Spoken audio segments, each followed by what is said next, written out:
은혜 받으실 하나님의 말씀은 이사야서 40장 27절부터 31절까지 말씀 보겠습니다. 이사야서 40장 27절부터 31절까지 말씀입니다. 그 27장이 아니고 27절입니다.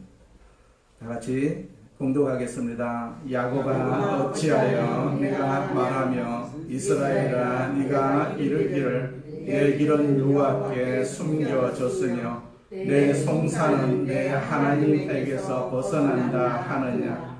너는 알지 못하였느냐 듣지 못하였느냐. 영원하신 하나님 여호와 땅끝까지 창조하신 이는 피곤하지 않으시며 곤비하지 않으시며 명철이 한이 없으시며 피곤한 자에게는 능력을 주시며 무능한 자에게는 힘을 더하시나니 소년이라도 피곤하며 곤비하며 장정이라도 넘어지며 쓰러지되 오직 여호와를 앙망하는 자는 새 힘을 얻으리니 독수리가 날개치며 올라감 같을 것이요 다른 박질하여도 곤비하지 아니하겠고 걸어가도 피곤하지 아니하리로다. 아멘. 할렐루야. 우리 옆 사람과 인사합니다. 예수님 안에서 좋은 일이 있습니다. 좋은 일이 있습니다. 예수님 안에서 항상 좋은 일이 있습니다. 우리가 늘 좋은 일 가운데서 지금 살아가고 있어요. 하나님께서 나쁜 일을 하나님께서 막아주시고 항상 좋은 일을 우리에게 주신다라는 사실을 우리가 믿음으로 알고 있기 때문에 이 좋은 일을 항상 소망하시길 바랍니다. 저 앞에 있는 구호 3번 우리 선포합니다. 나는 하늘의 복 땅의 복을 받았습니다. 나는 하늘의 복 땅의 복을 받았습니다. 나는 하늘의 복 땅의 복을 받았습니다. 아멘. 하나님께서 우리와 함께 계심을 감사합니다. 아멘. 우리가 선포했습니다. 하늘의 복과 땅의 복이 우리 성도들에게 임하여 주시옵소서. 아멘. 주님 오시는 그날까지 이 복으로 살기를 원하오니 하나님께서 이 시간에도 우리 모두에게 기름 부어주시고 또 친히 안수하여 주셔서 하늘의 복을 주시옵소서. 땅의 복도 허락하여 주셔서 머리 되게 하여 주옵시고 하나님 앞에 영광이 되는 귀한 덕으로 쓰임받게 하여 주시옵소서. 이 자리에 참석하지 못한 우리 성도들에게도 통일한 은혜가 있게 하여 주옵시고 병든 자에게 치료하시는 역사도 있게 하여 주시옵소서. 하나님 우리가 모인 자리에 예수님이 계십니다. 기적이 일어나는 곳입니다. 하나님 우리의 삶의 장에 기적이 일어나게 하여 주셔서 우리 육신의 질병이 다 떠나가게 하여 주옵시고 우리에게 임한 저주도 다 떠나가게 하여 주셔서 우리가 자유할 수 있도록 찬송할 수 있도록 감사할 수 있도록 사용하여 주시옵소서. 예수님의 이름으로 기도드립니다. 아멘. 자, 피곤한 자에게 능력을 주시며 라는 제목을 가지고 이사야서 40장 27절부터 31절까지 말씀을 가지고 같이 은혜를 나누고자 합니다. 지난 주간에는 명절이지요. 추석 명절입니다. 추석 명절. 우리가 추석 명절 하면 굉장히 우리가 피곤하다. 손님들이 찾아왔다 갔다 하고 거기에 대접을 하려고 그러니까 굉장히 피곤할 수밖에 없지 않겠어요. 그래서 그런지 우리를 피곤을 피하기 위해서 우리 자녀들은 그냥 2박 3일로 저 태안으로 그냥 쭈꾸미 잡으러 간다고 가버렸어요. 그러니까 아무도 찾아오지 않습니다. 그래서 얼마나 쓸쓸한지 몰라요. 우리 4층에 전도사님 가정이 사는데 그 가정은 얼마나 손님들이 많이 찾아오는지 좀 부럽더라고요. 그런데 아침에 우리 전도사님이 이야기로는 굉장히 피곤하더란 얘기입니다. 아직도 피곤이 풀리지 않아가지고 지금 굉장히 몸이 안 좋다 그렇게 이야기를 합니다. 자, 그렇다면 우리 자녀들이 훨씬 더 잘한 것인가 그런 생각도 들어요. 그러나 명절 때 사람이 좀 이렇게 찾아오고 왔다 갔다 하는 그런 분위기가 있어야 명절 분위기가 나지 않겠어요. 그런데 우리 책임자 집사님은 전혀 그게 아니다라고 지금도 고개를 흔들고 있어요. 자녀들이 저기 뭡니까 자부들을 데리고 이렇게 와가지고 그냥 진을 치고 가다 이제 진을 치고 있다가 그냥 가버리고 몸만 쏙 빠지고 나가니까 그 뒤처리는 이제 우리 집사님이 해야 되지 않겠어요? 그렇게 건강한 몸도 아닌데 처리를 하려고 그러니까 굉장히 피곤하다 이제 그런 말씀을 하시는 것을 볼 수가 있습니다. 그래서 우리가 이 피곤을 풀기 위해 가지고 우리 인생을 살면서 얼마나 피곤한 그런 삶을 살고 있습니까? 그 피곤을 풀기 위해 가지고 우리가 휴가도 가기도 하고 또 나아가서 뭐 한 달 살기도 하고 뭐 그런 것을 하는 것을 우리가 볼 수가 있습니다. 그래도 우리가 그런 피곤이 쉽게 가시지 않는 그런 삶을 우리가 살아갈 수밖에 없습니다. 오늘 본문에 나타난 이스라엘 백성들이 그 경험한 피곤이, 그런 지침이 바로 그런 피곤이었습니다. 쉽게 사라지지 않는 피곤이었어요. 사라지지 않는 그런 어떤 지침이었어요. 환경을 바꾸어도, 그 삶의 조건을 바꾸어도, 나를 둘러싸고 있는 모든 인간 관계를 개선을 해도, 내 직업을 바꾸어도 끝나지 않는 그런 내 마음의 바닥에 깔려있는 그런 앙금 같은 피곤이 우리 인생에게는 있지 않습니까? 내 삶을 약탈을 하고 내 에너지를 약탈해버리는 이 피곤, 이런 유형의 피곤이 우리의 삶의 장에도 충분히 있을 수가 있지 않겠어요? 삶을 살면 살수록 피곤할 수밖에 없는 그런 인생이라고도 볼 수가 있죠. 자, 그렇다면 이 피곤의 원인이 어디에 있을까요? 오늘 본문에 나타난 이스라엘 백성들이 경험했던 그 역사적 피곤을 우리가 한번 생각을 해보려고 합니다. 그들이 왜 피곤해합니까? 첫째로 죄의식 때문에 피곤하다는 얘기입니다. 죄의식 때문에. 죄가 없다라고 생각을 해보세요. 그럼 피곤하지 않습니다. 내 속에 죄가 있기 때문에 피곤한 것입니다. 내가 남을 미워하는 것도 피곤하고, 내가 시기하는 것도 피곤하고, 그럴 수밖에 없지 않겠어요? 그들이, 이스라엘 백성들이 죄의식에서 해방되지 못했을 때는 이 피곤을 치울 수가 없었어요. 이사야서 39장 6절 이하 말씀에 보면 이런 말씀이 있습니다. 발라단의 아들 바벨론 왕 무로닥 발라단이 히스기야가 병들었다가 나았다는 그러한 소식을 듣고서 그에게 친서와 예물을 보냅니다. 히스기야는 그들을 반가이 맞아들이고 보물 창고에는 은과 금과 향유와 무기고와 창고에 있는 모든 것을 다 보여주었어요. 히스기야는 그들에게 궁궐과 나라 안에 있는 것을 하나도 빠짐없이 다 보여주었어요. 그들에게 보이지 아니한 보물이 하나도 없었다라고 성경에서 말씀하고 있어요. 이로 인해서 이스라엘은 바벨론에 의해서 모든 것을, 그 보여주었던 모든 것을 다 빼앗기고 말았지 않겠어요? 거기 보니까 보라, 날이 이르리니 내 집에 있는 모든 소유와 내 조상들이 오늘까지 쌓아둔 것이 모두 바벨론으로 옮긴 바 되고 남을 것이 없으리라. 여호와의 말이니라. 또 내게서 태어날 자손 중에서 몇이 사로잡혀 바벨론 왕궁의 환관이 되리라 하셨나이다. 이 말씀이 바로 하나님께서 이스라엘 백성들에게 주신 그런 말씀입니다. 그 히스기야의 교만의 범죄는 결국 하나님의 징계를 이렇게 가져오고 말았어요. 어떤 징계입니까? 오늘 본문에서 내 백성이 바벨론의 포로 생활을 하게 될 것이다 라는 징계입니다. 하나님의 예언이었어요. 이 예언의 말씀은 이스라엘 백성들의 역사적 경험 속에서 그대로 실현되고 말았습니다. 그래서 그 결과로 이스라엘 백성들은 바벨론에서 포로 생활을 합니다. 70년 동안 그 말할 수 없는 고난의 삶을 겪게 되었습니다. 그러나 이 긴 포로 생활을 통해서 그들은요, 우리가 하나님 앞에서 벌을 받았다, 하나님이 우리를 징계하셨다라는 생각을 하면서도 하나님이 우리를 용서하신다, 이 용서의 하나님을 전혀 생각하지 못했다는 얘기입니다. 하나님은 당신의 사랑하는 자녀들을 때때로 징계를 하십니다. 이스라엘 백성들을 징계하시듯이 우리 오늘 사는 우리에게도 그런 징계가 있을 수가 있지 않겠어요? 그분의 공의를 세우기 위해서 한 역사 속에, 한 공동체 속에, 또 한 문화 속에, 한 집단 속에, 한 개인에게 명백한 그러한 징계를 가하시기도 합니다.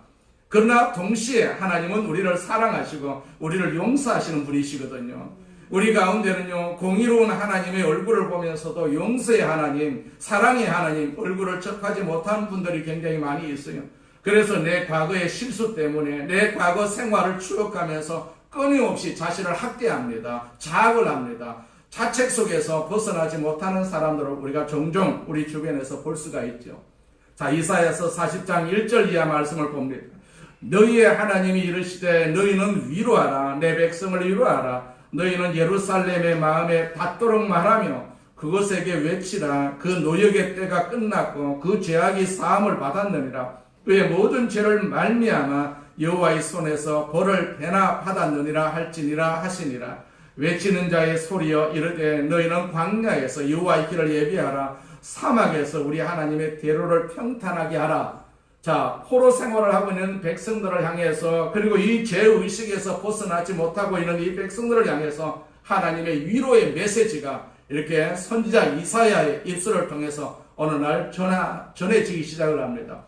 자, 우리가 말하고 듣고자 하는 메시지가 바로 이런 메시지가 아니겠습니까? 이 위로의 메시지가 드디어 이 백성들에게 들려옵니다. 당신들의 죄는 사함을 받았다. 용서를 받았다. 용서받으면 회복될 수밖에 없지 않겠어요? 여러분, 죄책감이 시달리는 사람들에게, 그래서 깊은 잠을 잠자지 못하고 살고 있는 사람들에게 이 메시지보다 더 깊은 의미의 자유가 어디에 있고 더 깊은 의미의 감격이 어디에 있겠습니까? 물론 죄는 우리의 마음속에 죄책이라는 깊은 상처를 남깁니다. 이 죄책감이 종종 우리의 삶 속에서 피곤의 원인이 되기도 합니다. 잠들지 못하는 밤이 있습니다. 밤이 무섭고 밤이 불안한 그런 밤을 지내보셨습니까? 환경을 바꾸어도 휴식을 가져도 떠나지 않은 이 큰 고민과 고난의 밤중을 지내신 경험이 있습니까? 이것은 죄에서 오는 고민입니다. 죄에서 오는 고민. 죄가 가져다 주는 불안입니다. 내 양심의 죄책이 참으로 자유를 얻지 못하는 한 우리는 이 고민에서부터, 이 고통에서부터, 이 불안에서부터 삶의 진정한 의미를 되찾을 수가 없습니다. 그렇기 때문에 늘 우리는 고민할 수밖에 없는 것이죠. 우리가 주님 앞에 왔을 때 맨 처음 들으신 음성이 무엇이었어요? 교회 처음 나오는 날 하나님의 음성을 들었던 그 순간, 내 영혼이 살아계신 하나님의 음성을 접했던 그 순간, 예수님을 나의 주, 나의 하나님으로 영접했던 그 순간이 있지 않겠어요? 주께서 우리에게 들려주셨던 그 첫 번째 음성이 무엇이었어요? 네가 죄사함을 받았느니라. 이 음성이 아니겠습니까? 우리는 다 죄사함을 받았습니다. 죄사함을 받았어요. 자, 죄에서 나를 용서하시는 하나님의 사죄의 음성을 들었던 그 기쁨과 그 감격의 순간을 우리가 기억해야 되지 않겠어요? 자, 그렇다면 아직도 우리가 왜 괴로워하고 왜 고민하고 있습니까? 아직도 우리가 그 죄책에서 수렁에서 헤어나지 못하는 원인이 무엇이겠습니까? 하나님의 용서를 왜 믿을 수가 없습니까? 용서하시는 하나님, 사랑의 하나님, 이 주님 앞에 나오셔서 이 음성을 한번 들어보십시오. 네 죄사함을 받았느니라. 네 죄사함을 받았느니라. 이 죄사함의 메시지, 이 용서의 메시지, 이 메시지가 내 가슴 깊은 곳에 심겨지는 그 순간 비로소 우리는 이 피로의 늪 속에서 벗어날 수가 있게 되는 것이죠. 성경에 나타난 그 이스라엘 백성들의 역사적 피곤의 경험, 이것은 바로 죄책에서 해방되지 못한 불안이었다는 사실을 기억할 수가 있지 않겠어요? 그들의 죄 때문에 지금 바벨론의 포로로 잡혀와가지고 70년 동안 고난 속에 있기 때문에 그 죄책이 얼마나 자기들을 이렇게 지적을 하고 그렇게 고통을 줄 수밖에 없었지 않겠어요? 그 죄책이 사라지지 않는 한 그들은 피곤해서 헤어날 수가 없었던 것이죠. 그러나 하나님께서 그들을 용서하시는 것을 볼 수가 있어요. 용서하시고 다시 예루살렘으로 이렇게 회복하시는 것을 볼 수가 있죠. 두 번째는요, 그들이 꿈을 잃어버렸기 때문에 피곤한 생활을 할 수밖에 없었다는 얘기죠. 그들이 바벨론으로 끌려가지고 포로 생활을 막 시작할 때는 그들에게 이러한 꿈이 있었어요. 머지않아서 이 포로 생활은 끝날 것이다. 그러면 우리가 고향으로 되돌아가서 다시 우리 하나님의 성전에 올라가서 여호와 하나님을 예배하고 찬미 드리며 우리 성도들과 함께 교제하게 되겠지. 자, 이 꿈 때문에 그들은 노예 생활의 처음에 기간은 잘 견딜 수가 아마 있었을 것입니다. 그들은 열심히 모였어요. 이 성전이 없는 이방 땅에서 그들은 회당을 지어가면서 하나님을 예배하고 하나님 말씀을 묵상했습니다. 주의 말씀 속에서 다시 돌아가게 된다고 하신 하나님의 약속을 확인하면서 그들은 마음속에 꿈과 희망을 포기하지 않았을 것입니다. 자, 우리를 구원하실 메시아가 오신다. 자, 이것이 구약 성경에 나타난 이스라엘 백성들의 모든 행동의 동기였거든요. 메시아가 오시면 우리를 해방시켜 주실 것이다. 고향으로 돌아가게 하실 것이다. 그리고 우리에게 새로운 이상을 주실 것이다. 그러나 메시아가 없는 세월이 계속해서 흘러갑니다. 그들은 점차 메시아에 대한 기대조차 이제 잃어버리기 시작을 합니다. 이제 이들이 꿈을 상실하기 시작을 합니다. 낙심합니다. 그들은 자포자기를 시작합니다. 삶이 피곤해질 수밖에 없습니다. 하나님의 응답을 바라보았는데 응답이 없습니다. 그럼 피곤할 수밖에 없지 않겠어요? 살아보았자 소용이 없다. 이 포로 생활에 무슨 내일이 있겠는가? 이러한 낙심의 큰 수렁 속으로 빠져 들어가서 허우적거리는 그 자신들의 모습을 발견할 수밖에 없지요. 여기 꿈을 상실한 사람들의 피곤이 있습니다. 피곤할 수밖에 없습니다. 희망이 없으니까 피곤할 수밖에 없지요. 이것이 바로 이스라엘 백성들의 역사적 경험이었습니다. 본문이 시작되는 27절 말씀을 보세요. 야곱아 어찌하여 네가 말하며 이스라엘아 네가 이르기를 내 길은 여호와께 숨겨졌으며, 이 말이 무슨 말입니까? 이 백성들은요, 이스라엘 백성은 어떤 생각을 합니까? 하나님이 우리의 사정을 어떻게 알아? 우리가 우리의 이 답답함을 어떻게 알아? 우리 마음속에 들어있는 이 답답함, 이방 땅에서 당하고 있는 이 괴로움을 어떻게 알아? 누구에게도 털어놓을 수 없는 이 고민과 이 답답함과 괴로움을 누가 알겠느냐? 하나님도 모르는데. 이것이 이스라엘 백성들의 독백이었습니다. 그런데 27절 말씀은 이스라엘 사람들의 독백이 아니지 않겠어요? 하나님의 말씀입니다. 하나님 말씀입니다. 그들이 그렇게 낙심하고 피곤해하고 있을 때 하나님께서 말씀을 주십니다. 야곱아 네가 어찌하여 불평하며 이스라엘아 네가 어찌하여 불만을 토로하느냐? 어찌하여 주님께서는 나의 사정을 모르시고 하나님께서는 나의 정당한 권리를 지켜주시지 않는다 하느냐? 이게 하나님 말씀입니다. 여기 꿈을 잃어버린 이스라엘 백성들의 낙심을 확인할 수가 있지만은 그 배후에는 하나님 말씀이, 하나님 뜻이 분명하게 있음을 알려주는 그런 말씀이거든요. 여러분, 우리가 이 낙심을, 이 피곤을 어떻게 극복할 수가 있는가 하는 물음을 던지기 전에 이 낙심이 극복된 삶에 관해서 성경은 어떤 응답을 주고 있는지 오늘 본문에서 우리가 확인해야 되지 않겠어요? 낙심을 극복한 삶을 성경이 어떻게 제시하고 있습니까? 낙심을 극복한 삶의 모습은 본문 31절에 기록이 되어 있어요. 31절. 우리가 잘 아는 말씀이죠. 여기에 복음이 있습니다. 자, 우리의 피곤은 극복될 수가 있습니다. 우리의 낙심은 우리가 극복될 수가 있습니다. 우리는 그렇게 낙심하면서 살 필요가 없어요. 여기에 피곤을 극복한 삶의 모습이 있어요. 그리고 하나님의 손을 들어보시기 바랍니다. 31절 말씀입니다. 오직 여호와를 앙망하는 자는 새 힘을 얻으리니 독수리가 날개치며 올라감 같을 것이요 다른 박질하여도 곤비하지 아니하겠고 걸어가도 피곤하지 아니하리로다. 자, 단서가 있어요. 단서가 있어요. 어떤 단서입니까? 오직 주님을 소망으로 사는 사람만이 새 힘을 얻을 수가 있다는 얘기입니다. 새 힘을 얻을 수가 있다. 어떤 힘입니까? 첫째는 독수리가 날개를 치며 솟아오르듯 올라갈 것이라는 힘입니다. 둘째는 뛰어도 지치지 않는 힘입니다. 셋째는 걸어도 피곤하지 않는 힘을 우리 주님께서 주신다는 얘기입니다. 누구에게? 자, 오직 주님을 소망으로 삼는 사람에게 그런 능력을 주신다라는 사실을 오늘 성경에서 말씀하고 있어요. 자, 31절은요, 피곤이 없는 지치지 않는 사람의 삶을 강조하기 위해서 이렇게 반복적인 용법을 계속해서 사용하는 것을 볼 수가 있어요. 그런데 유대인 랍비들은요, 이 31절 말씀을 해석할 때 이렇게 해석을 하고 있어요. 이것은 단순하게 피곤을 극복할 수 있는 삶의 모습을 보여주기 위해서 반복된 것이 아니라고 보고 있어요. 그러면서 유대인들은 이것을 삶의 세 가지 상황 속에 비유를 하고 있습니다. 인간에게는 세 가지 상황이 가능하다, 그렇게 이야기를 하고 있어요. 한번 들어보시기 바랍니다. 첫째로 우리에게는 날아가야 할 상황이 필요하다는 얘기죠. 독수리가 날개치면서 올라감 같을 것이다. 자, 날지 않으면 안 될 상황이 우리의 삶의 장에 종종 존재할 수가 있지 않겠어요? 어떤 경우입니까? 사방이 막혀 있을 때, 동서남북이 다 막혔을 때 나갈 길이 없지 않겠어요?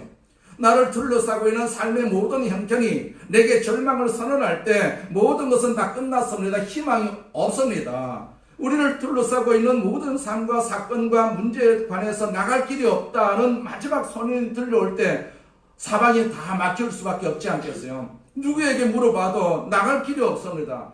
이런 상황 속에서 탈출구는 하나밖에 없어요. 그 길은 나는 것뿐입니다. 날아야 됩니다. 사방이 다 막혀 있는데 어떻게 갈 수가 있습니까? 날아가야 되지요. 날개가 있어서 날아가면 살아날 수가 있습니다. 둘째는 달려가야 할 상황입니다. 달려가야 할 상황. 자, 오늘 많은 사람들이 이 상황 속에 살고 있어요. 땀을 뻘뻘 흘리면서 내 모든 에너지를 다하고 힘을 다해서 달려가지 않으면 안 되는 세상 속에서 우리가 살고 있어요. 그렇게 살지 않고는 생존이 불가능한 상황입니다. 그래서 새벽부터 저녁 늦게까지 2가지 이상의 취급을 가지면서 땀을 흘리는 우리의 모습을 볼 수가 있지 않겠어요? 이 달려가지 않고는 생존이 불가능한 삶의 상황이 우리의 삶 속에 있을 수가 있다는 얘기죠. 세 번째로 걸어가는 상황입니다. 이것은 좀 일상적인 상황이죠. 우리는 걸어가면서 인생을 살고 있어요. 평범한 일상적인 삶의 경험을 묘사한 것이죠. 그런데 이 세 가지의 삶에서 하나님이 우리를 도우실 수가 있다는 것, 이 해석 방법은 얼마나 우리에게 소망입니까? 우리에게 얼마나 소망입니까? 사방이 막혔을 때 나를 날도록 하시는 하나님, 내게 날개를 주시는 하나님, 기적의 날개를 주시는 하나님, 우리 예수 믿는 사람에게는 이 경험이 가능하다는 얘기입니다. 경험이 가능하다. 우리는 다 날 수가 있습니다. 하나님을 신뢰하는 우리에게는 사방이 다 막혔을 때, 절망이 선언되었을 때 하나님 우리에게 날개를 허락하신다. 이 기적의 날개를 달고 사방이 가로막힌 벽 속에서 탈출하는 이 자유함, 이 기적, 이 놀라운 삶의 능력의 삶의 비밀을 여러분 알고 계십니까? 그런 능력을 우리가 다 가지고 있습니다. 그 날개를 다 가지고 있습니다. 날개 짓을 안 해서 그렇지 우리는 다 날 수가 있습니다. 어떤 고난이 있고 어떤 아픔이 있다 할지라도 우리는 그 아픔에서 고난에서 헤어나올 수 있는 날개를 다 가지고 있다는 사실을 우리는 기억해야 될 줄로 믿습니다. 또 달려가지 아니하면 안 될 상황에서는 우리에게 달려갈 수 있는 힘을 공급해 주신다라고 말씀하셨어요. 내 삶의 장에서 살아갈 수 있는 용기와 힘을 제공하시는 하나님의 능력 앞에 우리는 이렇게 소리칠 수가 있습니다. 오직 주님을 소망으로 삼는 사람은 새 힘을 얻는다. 독수리가 날개를 치며 솟아오르듯 올라갈 것이고 뛰어도 지치지 않을 것이고 걸어도 피곤하지 않을 것이다. 이것이 우리의 믿음입니다. 이것이 우리의 고백입니다. 오늘 본문에서 다른 박질 뒤에는 곤비라는 단어가 나오고요. 걸어도 다음에는 피곤이라는 단어가 사용이 되었어요. 히브리어에서는 곤비라는 이 단어는 훨씬 더 무거운 힘을 질 때 그 피곤을 의미합니다. 다른 박질은 우리를 피곤하게 만듭니다. 그러나 다른 박질하여도 지치지 않는다라고 하나님의 말씀은 우리에게 증언하고 있어요. 다른 박질하는 우리에게 이 다른 박질을 견딜 수 있고 완주할 수 있는 힘을 공급하시는 하나님, 그래서 땀을 흘리는 생존 경쟁의 한복판에서 우리는 이렇게 우리로 하여금 오직 여호와를 소망하는 자는 다른 박질하여도 지치지 아니하리라, 그리하고 걸어가도 피곤하지 아니라 이렇게 외치게 하시는 하나님, 날마다 걸어가는 삶 속에서 하루하루를 견딜 수 있는 힘을 주십니다. 그 힘으로 삶의 의미를 우리가 확인하고 감격해하고 시와 노래를 부르면서 주를 향해서 달려가게 만드시는 하나님, 여기 피곤을 극복하고 기운을 회복한 사람의 모습이 여기에 있어요. 우리는 힘을 차릴 수가 없습니다. 우리는 기운을 차릴 수가 없습니다. 그러나 하나님은 그런 기운을 우리에게 주고 계신다라는 사실입니다. 하나님이 우리에게 기운 주시지 아니하면, 기력을 주시지 아니하면 우리가 이 자리에 나올 수가 없지 않겠어요? 이 자리에 나오는 것만 해도 하나님께서 우리에게 기운을 주셨기 때문에, 능력을 주셨기 때문에, 힘을 주셨기 때문에 우리가 이렇게 앉아서 하나님을 찬송하고 예배할 수가 있는 것이죠. 순전히 하나님의 기운입니다. 하나님의 능력입니다. 이 능력을 우리가 인정을 해야 되지요. 인정을 해야만이 하나님께서 우리의 삶의 장에 계속해서 능력을 퍼부어 주시는 것이죠. 세 번째로, 어떻게 이런 삶이 가능할 수가 있을까요? 오늘 본문에서 피곤이라는 낱말과 대조를 이루면서 등장하는 또 하나의 단어가 있는데 그게 능력이라는 단어입니다. 능력. 피곤에 대한 처방이 있어요. 피곤이라는 단어와 대조를 이루면서 등장하는 또 하나의 단어가 바로 능력이라는 단어입니다. 능력. 힘입니다. 힘. 29절 보세요. 피곤한 자에게는 능력을 주시며 무능한 자에게는 힘을 더하시나니 그랬어요. 피곤한 사람에게 힘을 주시고 기운을 잃은 사람에게 기력을 주시는 분이 하나님이시다 라는 사실입니다. 이 피곤에 대한 하나님의 처방은 능력입니다. 능력. 우리가 능력이 있으면 피곤하지 않습니다. 피곤하지 않습니다. 돈이라는 능력이 우리에게 있다고 생각해 보세요. 우리가 피곤합니까? 피곤하지 않습니다. 아무리 피곤한 짓을 해도 피곤하지 않습니다. 아무리 병들어도 아프단 말 안 합니다. 왜냐하니까 돈이라는 능력이 나에게 있기 때문에. 힘입니다. 힘. 주님께서 우리에게 능력을 주십니다. 힘을 주십니다. 돈보다도 더 나은 능력을 주시고 힘을 주십니다. 주께서는요, 피곤한 사람에게 힘을 공급하시기를 원하고 계세요. 그러나 여러분, 피곤에 대한 처방은 단순한 힘이 아닙니다. 성경은 단순한 능력을 강조하지 않습니다. 오늘 본문이 우리에게 능력을 주신다는 사실을 강조하는 것으로 끝나지 않고 있다라는 사실을 우리가 주의해서 보아야 되죠. 성경은 우리를 능력으로만 초청하는 것이 아니라 더 깊은 것으로 우리를 축정하고 있어요. 성경은 본문을 통해서 단순히 능력을 강조한 것이 아니라 능력의 근원을 강조하고 있어요. 누가 능력을 주십니까? 누가 능력을 주세요? 28절 이하 말씀을 보세요. 너는 알지 못하였느냐 듣지 못하였느냐 영원하신 하나님 여호와 땅끝까지 창조하신 이는 피곤하지 아니하시며 곤비하지 아니하시며 명철이 한이 없으시며 피곤한 자에게는 능력을 주시며 무능한 자에게는 힘을 더하시나니. 자, 영원하신 하나님 여호와 땅끝까지 창조하신 하나님 여호와 그분은 피곤하지 아니하시고 곤비하지 아니하신 분이시거든요. 영원하신 하나님이 피곤한 자에게 능력을 주신다라고 말씀하고 계세요. 무능한 자에게 힘을 공급하신다라고 말씀하십니다. 성경은 우리를 단순한 능력으로 초청하는 것이 아닙니다. 오히려 이 힘의 근원, 힘을 주시는 능력의 근원으로 우리를 초청하고 계신다라는 사실입니다. 그분은 지혜가 무궁하십니다. 그분은 하나님이십니다. 하나님. 우리를 하나님으로, 하나님 곁으로 우리를 초청하고 계시죠. 그런데 그 하나님을 본문은 두 가지로 설명을 하고 있어요. 능력의 근원이신 하나님을 소개하면서 성경은 이렇게 말씀하시죠. 영원하신 하나님 여호와, 또 땅끝까지 창조하신 하나님 여호와, 이렇게 말씀하고 계세요. 하나님을 영원자와 창조자로 소개하고 있어요. 자, 우리가 낙심한 피곤한 오늘의 삶을 살고 있는 여러분과 저희 삶의 장에서 하나님이 영원자라는 사실을 어떤 의미가 있습니까? 하나님은 영원하시다. 하나님은 영원하시다. 이 사실에 대한 묵상으로 끝나면 안 되지 않겠어요? 성경이 하나님의 영원성을 강조할 때 중요한 사실은 그분은 영원하시기 때문에 반드시 약속을 지키신다라는 사실입니다. 약속을 지키신다. 그분은 약속에 있어서 영원하시고 성실하십니다. 지금까지 내 삶 속에서 나를 붙드시고 나를 만나주시고 내게 약속하신 하나님을 보십시오. 성경은 약속의 책입니다. 약속의 책. 나를 향한 숱한 하나님의 약속으로 가득 차 있어요. 누구를 위해서 약속이 된 것이 아닙니다. 바로 나를 위해서 하나님께서 이 두꺼운 말씀을 우리에게 약속하여 주셨어요. 그러나 이 약속을 붙들고 살다가도 우리는 약속을 잊어버릴 때가 많이 있습니다. 망각할 때가 많이 있습니다. 그러나 그때에도 우리는 하나님은 영원하시다라는 이 사실을 항상 묵상하고 살아야 돼요. 영원하신 하나님, 그 하나님은 우리를 절대로 잊지 아니하십니다. 우리와 약속한 약속을 망각하지 아니하십니다. 그분은 약속을 지키십니다. 지키시는 분이십니다. 또 한 걸음 더 나아가서 성경은 하나님을 창조주 하나님으로 소개하고 있어요. 하나님 만물을 창조하셨어요. 만물을 창조하셨어요. 또 나를 창조하셨어요. 나를 창조하셨습니다.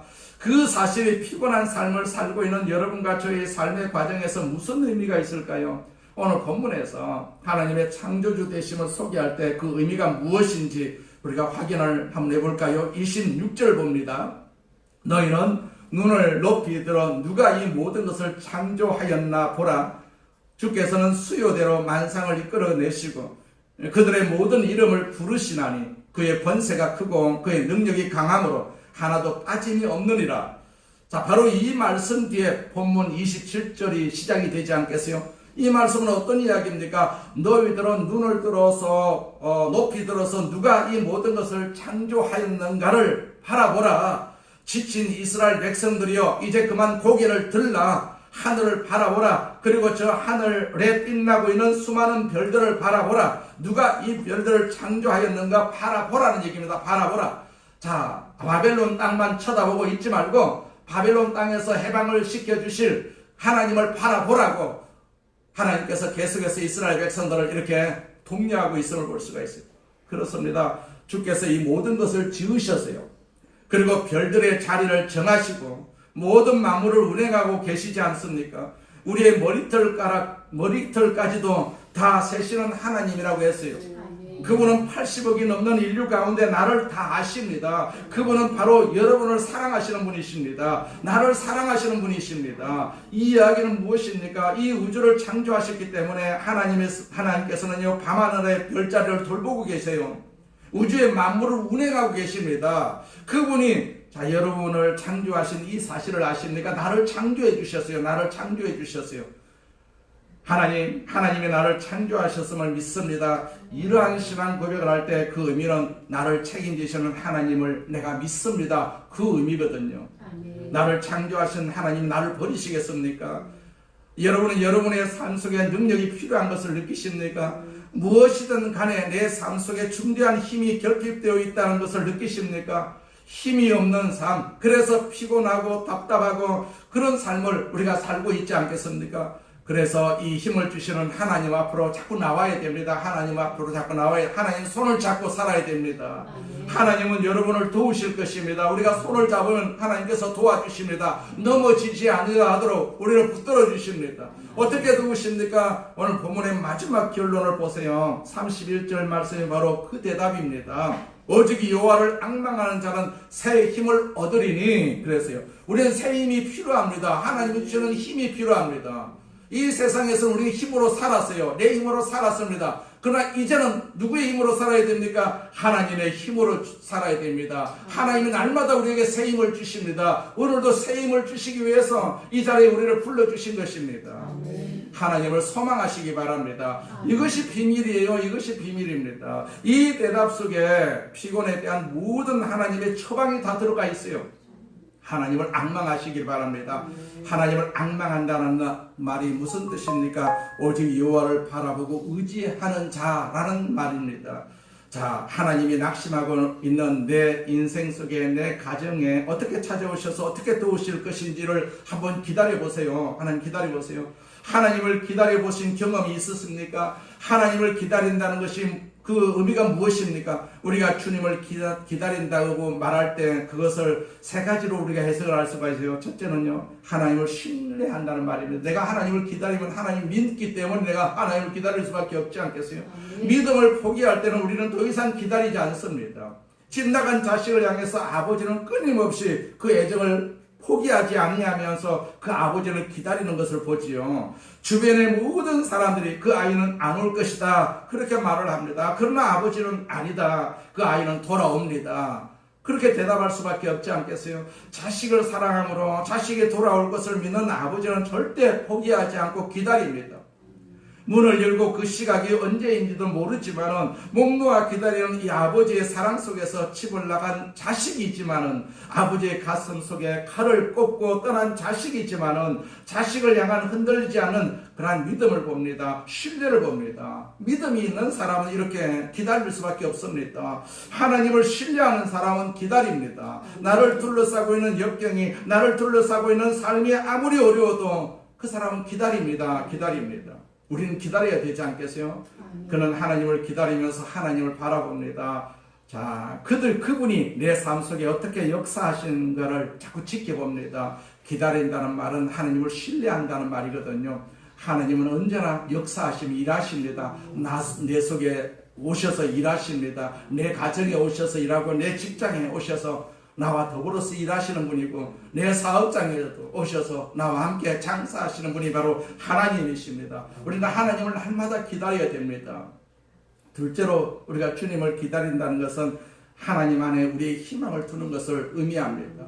자, 주님 안에 우리의 모든 희망을 거는 것을 의미하지요. 왜냐하면 희망을 갖고 있는 사람만이 기다릴 수가 있기 때문이죠. 절망할 때 우리는 더 이상 기다리지 않습니다. 여러분, 우리가 주님을 알았을 때, 주께서 내 마음속에 찾아오셨을 때, 성령이 임할 때 우리의 삶 속에 일어난 최초의 변화가 무엇이었어요? 사도행전 2장 17절 이하의 말씀에 보면 성경이 우리에게 약속하기를, 성령이 임하시면 젊은이들은 환상을 보고 늙은 이들은 꿈을 꾸리라, 그렇게 증언하셨어요. 성령을 받을 때 꿈을 꾸리라, 이 꿈은 다른 말로 하자면 비전이죠. 주님이 우리 마음속에 거하시면 비전이 싹트기 시작합니다. 포기가 아니라 희망입니다. 비전이 생깁니다. 내가 무엇을 할 것인지를 발견하게 됩니다. 무덤이 내 인생의 마지막이 아니라는 사실을 확인하게 됩니다. 자, 주님을 통해서 내 삶은 뜨거운 감격과 삶에 대한 벅찬 의무로 가득 차 있는 것을 우리가 발견해야 되지 않겠어요? 주님만 내 안에 계시게 되면 우리는 힘을 얻을 수가 있습니다. 성령이 내 마음에 거하자마자 우리가 꿈을 꿉니다. 이 거룩한 환상, 저버릴 수 없는 비전이 저와 여러분의 가슴 속에 찾아오기 시작하지요. 이 희망을 가지고 있는 사람은 절대로 지치지 않습니다. 그 사람은 삶에 있어서 피곤을 모릅니다. 남보다 갑절을 일하고도, 남보다 더 많은 시간을 삶에 시달리면서도 피곤을 모르는 풀사조 같은 삶, 영원한 젊음, 하늘을 향해서 날아오르는 독수리 같은 이 청춘의 삶, 이 삶이 어떻게 가능할 수가 있습니까? 그것은 하나님 안에 희망이 있기 때문에 그러하다라는 사실을, 우리는 세상의 희망을 가지지 말고 하나님 안에 희망을 가지시기를 바랍니다. 오직 여호와를 바라보고 의지하는 자는 새 힘을 얻어서 독수리처럼 날개치며 올라갈 것이고 달려가도 지치지 않고 걸어가도 피곤하지 않을 것이다. 이 희망을 가지시기를 바랍니다. 사면이 막혀있는 상황 속에서 하나님을 앙망하는 사람들에게 주께서 날개를 달아주십니다. 희망을 버리지 않는 사람에게 주께서 기적의 날개를 허용을 하십니다. 사면이 막혀있다고 우리는 절망이라고 말하지만 하나님을 부르면서 마지막 삶의 장을 향해서 걸어가고 있는 지치고 지친 사람들 사이에 이 날개를 달고 있는 사람들은 새하늘과 새 땅을 위해서 솟아오르기 시작할 수밖에 없지 않겠어요? 그리고 이렇게 소리칠 수 있습니다. 하나님을 바라보는 자는 새 힘을 얻는다. 독수리가 날개치면서 올라갈 것이다. 우리 모두가 다 이런 축복이 있기를 주의 이름으로 축원을 합니다. 이런 기적이 있기를 주의 이름으로 축원을 드립니다. 주님을 기다린다는 말은 셋째로 준비한다는 말입니다. 준비한다. 참으로 기다리고 있는 사람은 준비를 많이 할 수밖에 없지 않겠어요? 여러분, 내일을 준비하고 계십니까? 그것은 내일에 대한 기대가 있기 때문에 준비를 하는 것입니다. 준비를 포기했다는 것은 무슨 고백입니까? 더 이상 우리에게 기다림이 없다는 것을 뜻하지요. 이스라엘 백성들이 이 희망을 갖자마자 그들은 이 준비 앞에 몰두하기 시작을 합니다. 귀향의 준비를 합니다. 다시 고향에 돌아갈 준비를 시작합니다. 40장 1절 이하의 말씀을 보면 절망 속에 있던 백성들을 향해서 들려왔던 메시지입니다. 40장 이사야서 40장 1절 이하에 있는 말씀입니다. 너희는 위로하여라. 나의 백성을 위로하여라. 너희의 하나님께서 말씀하신다. 예루살렘 주민을 격려하고 그들에게 일러주어라. 이제 복역 기간이 끝나고 죄에 대한 형벌도 다 받고 지은 죄에 비하여 갑절의 벌을 주님에게서 다 받았다고 외쳐라. 한 소리가 외친다. 광야에 주님께서 오실 길을 닦아라. 사막에 우리의 하나님께서 오실 큰 길을 곱게 내어라. 모든 계곡은 메우고 산과 언덕은 깎아내리고 거친 길은 평탄하게 하고 험한 곳은 평지로 만들어라. 주님의 영광이 나타날 것이니 모든 사람이 그것을 함께 볼 것이다. 이것은 주님께서 친히 약속하신 것이다. 그렇게 말씀하고 있어요.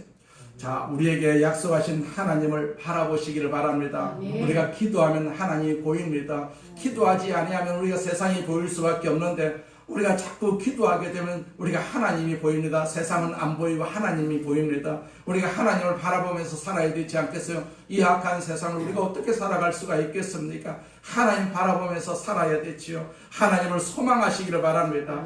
여러분의 삶을 향해서 주께서 오시는 소리가 들리지 않습니까? 나의 내일을 준비하시고 내 복된 내일을 창조하시면서 내 삶을 향해서 다가오시는 하나님의 발자국 소리가 들리지 않습니까? 주님이 나에게 오시는 이 소리, 나를 치유하시는 이 소리 우리가 다 들어야 될 줄로 믿습니다. 이 소리를 우리가 들어야 되지요. 그래야만이 우리가 건강할 수가 있고 우리가 이 험한 세상을 살아갈 수가 있습니다. 나를 복되게 하는 이 소리, 땅의 복을 받고 하늘의 복을 받는 이 소리, 하나님께서 반드시 우리에게 이 소리로 인해 가지고 우리에게 복을 주시고 우리를 건강하게 하시고 우리가 이 세상에 승리하는 역사를 반드시 보게 될 줄로 믿습니다.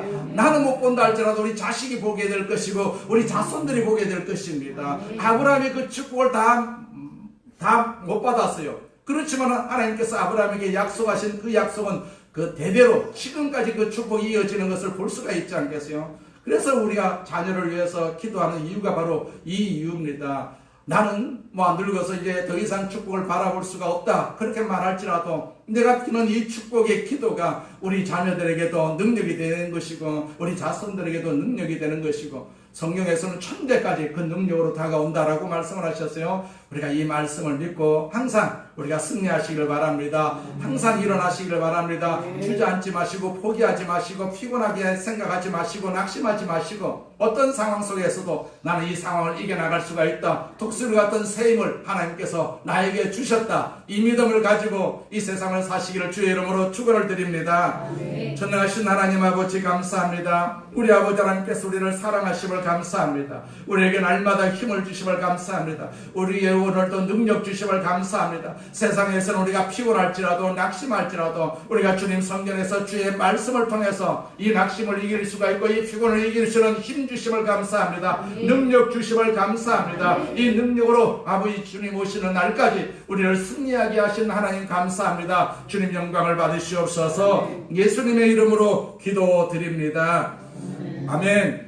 다 같이 우리가 통성으로 하나님께 기도할 때 하나님 그 능력을 주시옵소서. 독수리 같은 새 힘을 우리에게 허락하여 주시옵소서. 우리는 주님을 바라보고 이 자리에 앉았습니다. 지금도 주님을 소망합니다. 그 같은 능력을 우리에게 주시옵소서. 통성으로 기도합니다. 전능하신 하나님 아버지 감사합니다. 감사합니다. 주님으로 영광을 받으시옵소서. 우리 아버지는 영광을 받으시옵소서. 영광을 받으시옵소서. 오 전능하신 하나님 아버지, 하늘의 능력을 주심을 감사합니다. 하늘의 새 힘을 주심을 감사합니다. 그 새 힘을 가지고 우리가 살 것입니다. 아버지 이 세상을 살 것입니다. 우리 장로님도 그 힘으로 살 것입니다. 우리 안수 집사님도 그 힘으로 살 것입니다. 우리 권사님들도 그 힘으로 살 것입니다. 우리 집사님들도 그 힘으로 살 것입니다. 아버지 하나님, 우리 성도들도 그 힘으로 살고 있습니다. 하나님 힘을 주시옵소서. 그 믿음을 주시옵소서. 우리에게 힘이 있다는 사실, 우리에게 능력이 있다는 사실을 알게 하여 주옵소서. 이 알을 통해서 우리는 세상을 대항해서 이기게 하여 주옵시고 승리하게 하여 주옵소서. 질병도 이기게 하여 주심을 감사합니다. 질병은 떠나갈지어다. 이 힘을 통해서, 이 능력을 통해서 우리를 괴롭히는 모든 악한 질병이 떠나가게 하여 주옵시고 우리를 괴롭히는 모든 사회적인 문제도 해결되는 역사가 있게 될 줄로 믿습니다. 하나님 우리를 사랑하십니다. 우리를 택하여 주셨습니다. 하나님의 자녀입니다. 하나님의 자녀입니다. 우리를 해방시켜 주시옵소서. 우리를 자유하게 하여 주시옵소서. 억압되는 모든 악한 것들이 다 떠나가게 하여 주옵시고 하나님 아버지, 이스라엘 백성들이 70년 동안 바벨론 생활에서 해방되듯이 우리를 해방하여 주옵소서. 이 어려운 문제를 해방하여 주옵소서. 해결하여 주시옵소서. 우리를 축복하여 주심을 감사합니다. 우리를 축복하여 주심을 감사합니다. 기름 부어 주시옵소서. 기름 부어 주옵소서. 성령으로 충만하게 하여 주시옵소서. 성령으로 충만하게 하여 주시옵소서. 감사합니다. 예수님의 이름으로 기도드립니다. 아멘. 아프신 분은 아픈 곳에 손 얹고, 문제가 있으신 분은 가슴에 손 얹고 한 번 더 기도합니다. 전능하신 하나님 아버지 감사합니다. 우리를 사랑하신 하나님 아버지, 우리를 구원하신 하나님 아버지, 만세 전부터 우리를 창조하시고 우리를 구원하시기로 작정하신 하나님, 이제 이 땅에 살게 하시고 하나님의 능력으로 살고 또 하나님의 힘으로 살게 하여 주심을 감사합니다. 하나님 아버지, 그 힘을 오늘 다시 한번 우리에게 허락하여 주옵소서. 우리 육신이 아파서 아픈 곳에 손 얹고 기도합니다. 우리를 치료하여 주시옵소서. 악한 병만 우리 성도들 몸에서 다 떠나갈지어다. 떠나갈지어다. 불면증도 떠나갈지어다. 악한 암도 떠나갈지어다. 하나님 아버지, 관절의 질병도 떠나갈지어다. 허리 척추의 질병도 떠나갈지어다. 감기의 질병도 떠나갈지어다. 모든 질병은 떠나갈지어다. 우리 육신을 괴롭히는 어떤 질병도 우리 몸에 있지 못하게 하여 주시고 지금 이 시간 다 떠나가게 하심을 감사합니다. 우리를 건강하게 하심을 감사합니다. 건강한 몸으로 주의 영광을 위해서 아버지 헌신할 수 있는 도구로 사용하여 주시옵소서. 하나님 아버지, 소원하는 기도가 있습니다. 우리 직장에서도 머리가 되게 하여 주옵소서. 하나님이 늘 같이 하여 주셔서 머리 되게 하여 주심을 감사합니다. 사업장에도 하나님께서 지혜와 명철을 허락하여 주셔서 잘 운영될 수 있도록 주여 도와 주시옵소서. 우리에게 재물의 복도 허락하여 주옵소서. 재물의 복도 허락하여 주옵소서. 이 재물을 통해서 주님 앞에 헌신할 수 있도록 하나님께서 역사해 주시옵소서. 우리 아버지 하나님께서 우리가 소망하는 일들, 장막의 일들도 하나님께서 해결하여 주시옵소서. 장막의 일도 해결하여 주시옵소서. 우리 자녀의 문제도 해결하여 주시옵소서. 우리 자녀들이 믿음으로 자라게 하여 주옵소서. 하나님의 능력을 받고 하나님의 축복을 받는 자녀들 되게 하여 주시옵소서. 우리 자손들에게도 그 능력이 임하기를 원합니다. 그 지혜가 임하기를 원합니다. 그래서 하나님 머리 되게 하여 주옵시고, 그래서 하나님 아버지 앞에 쓰임받는 귀한 지도자가 될 수 있도록 하나님께서 사용하시고 역사하여 주시옵소서. 오늘 이 자리에 성령님께서 우리에게 오셔서 우리와 함께 계심을 감사합니다. 우리를 만져주심을 감사합니다. 믿음으로 충만하게 하여 주옵소서. 성령으로 충만하게 하여 주셔서 세상을 이기게 하여 주시옵소서. 날마다 승리하게 하여 주시옵소서. 감사하오며 예수님의 이름으로 기도드립니다. 아멘. 아멘. 할렐루야. 아멘. 우리는 승리했습니다. 옆 사람과 인사합니다. 승리했습니다. 승리.